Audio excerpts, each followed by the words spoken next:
കേരളത്തിന്റെ ഉന്നത വിദ്യാഭ്യാസ മേഖലയിൽ ദേശീയ വിദ്യാഭ്യാസ നയം നടപ്പിലാക്കിയിട്ടുണ്ടെന്ന് കേന്ദ്രമന്ത്രി ജോർജ് കുര്യൻ 2023 ജൂണിൽ വിളിച്ചു ചേർത്ത വൈസ് ചാൻസലർമാരുടെ യോഗത്തിൽ മുഖ്യമന്ത്രി ഇത് സംബന്ധിച്ച നിർദ്ദേശം നൽകി.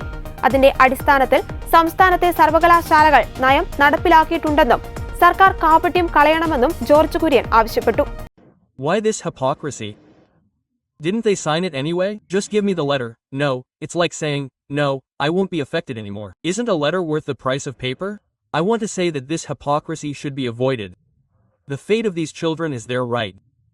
What right do we have to deny it? Because the people elected both the governments. So, immediately call a press conference of the chief minister and say, saffron money, let's say that we have denied the saffron money of the Samagra Shiksha Abhiyan. Kerala സർക്കാർ ലോകം കീഴടക്കിയ രീതിയിലാണ് NEP നടപ്പിലാക്കില്ലെന്ന് പറയുന്നത്.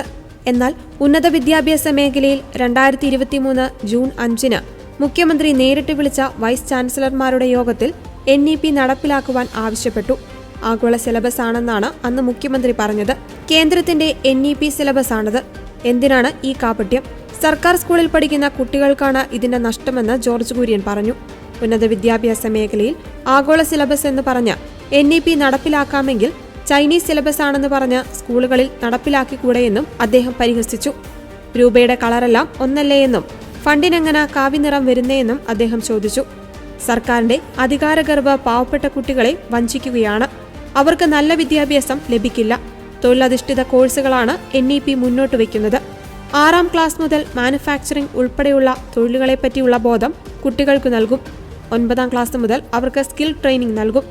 +2 കഴിയുന്ന അവസരത്തിൽ സ്വയം തൊഴിൽ കണ്ടെത്തുവാനോ ജോലി ചെയ്യുവാനോ ഉള്ള സ്കിൽ അവർക്ക് കിട്ടും.